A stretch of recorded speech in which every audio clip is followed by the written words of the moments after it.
Hello అండి. నమస్తే. నేను మీ విజయ. ఈరోజు ఎంతో టేస్టీగా, హెల్తీగా ఉండేటటువంటి అవిసె గింజల కారం పొడి ఎలా తయారు చేయాలో చూపిస్తాను. ఈ ఒక్క పొడి చేసుకొని పెట్టుకుంటే చాలు, ఇడ్లీలోకి, అట్టుల్లోకి వేడివేడిగా నెయ్యి వేసుకొని అన్నంలో కలుపుకొని తినడానికి చాలా బావుంటుంది. బ్యాచిలర్స్ అయితే చాలా సింపుల్‌గా చేసుకోవచ్చు. వాళ్ళకి చాలా పర్ఫెక్ట్‌గా సరిపోతుంది. మరి ఇది ఎలా తయారు చేసుకోవాలో చూసేద్దాం, వచ్చేయండి. స్టవ్ ఆన్ చేసి పాన్ పెట్టుకొని ఇందులో 1 కప్ దాకా అవిసె గింజలు వేసుకొని లో ఫ్లేమ్‌లో ఫ్రై చేసుకోవాలి. ఫస్ట్ టైం చేస్తున్న వాళ్ళు తక్కువ క్వాంటిటీలో ట్రై చేయండి. కొద్దిగా కలర్ చేంజ్ అయిన తర్వాత వీటిని వెంటనే ఒక ప్లేట్‌లోనికి ట్రాన్స్‌ఫర్ చేసుకొని పక్కన పెట్టుకోండి.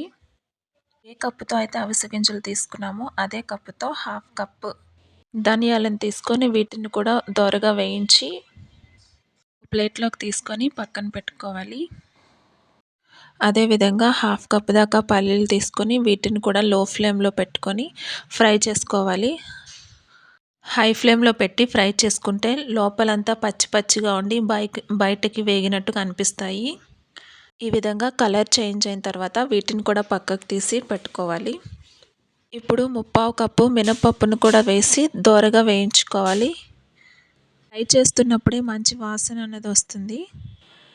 అదేవిధంగా కలర్ కూడా చేంజ్ అవుతుంది. అప్పుడు వీటిని కూడా పక్కకు తీసి పెట్టుకోవాలి. ఈ విధంగా మొత్తం అంతా పక్కకు తీసి పెట్టుకున్న తర్వాత 1/4 కప్పు దాకా నువ్వులను తీసుకొని కొద్దిగా వేయించుకొని పక్కన తీసి పెట్టుకోవాలి. ఈ విధంగా పక్కకు తీసి పెట్టుకున్న తర్వాత 1 స్పూన్ దాకా జీలకర్ర, 1 స్పూన్ మిరియాలు, అర స్పూన్ మెంతులని వేసుకొని వీటిని కూడా దోరగా ఒకసారి ఫ్రై చేసుకోవాలి. తర్వాత వీటిని పక్కకు తీసి పెట్టుకొని 20 దాకా ఎండుమిర్చిని తీసుకొని ఫ్రై చేసుకోవాలి. ఇవి ఒక హాఫ్ వరకు ఫ్రై అయిన తర్వాత ఒక కప్పు దాకా కరివేపాకు తీసుకొని వీటిని కూడా ఫ్రై చేసుకోవాలి. వీటిని నిదానంగా లో ఫ్లేమ్‌లో మాత్రమే ఫ్రై చేసుకోవాలి. ఈ విధంగా క్రిస్పీగా తయారైన తర్వాత వీటిని కూడా పక్కకు తీసి పెట్టుకొని వీటన్నిటిని కొద్దిగా చల్లారనివ్వాలి. ఇదంతా చల్లారిన తర్వాత ఇప్పుడు ఒక మిక్సీ జార్ తీసుకొని మనం ఫ్రై చేసినటువంటి దినుసులన్నిటిని ఈ మిక్సీ జార్లో అనేది వేసుకోవాలి. అదేవిధంగా ఎండుమిరపకాయ, కరివేపాకు కూడా ఇందులోనే వేసుకోవాలి.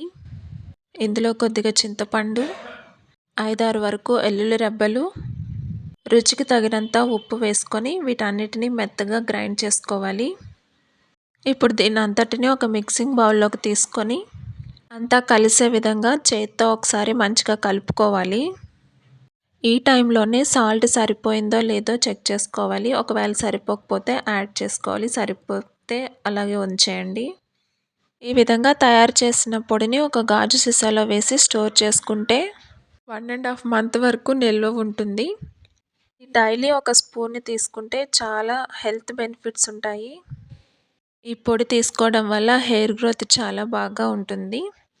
అంతే అండి. ఎంతో సింపుల్‌గా ఉండేటటువంటి ఈ పొడి మీరు కూడా ఒకసారి ట్రై చేసి మీ ఫ్రెండ్స్ అండ్ రిలేటివ్స్‌కి షేర్ చేయండి. నా ఛానల్‌ని సబ్స్క్రైబ్ చేసుకోండి.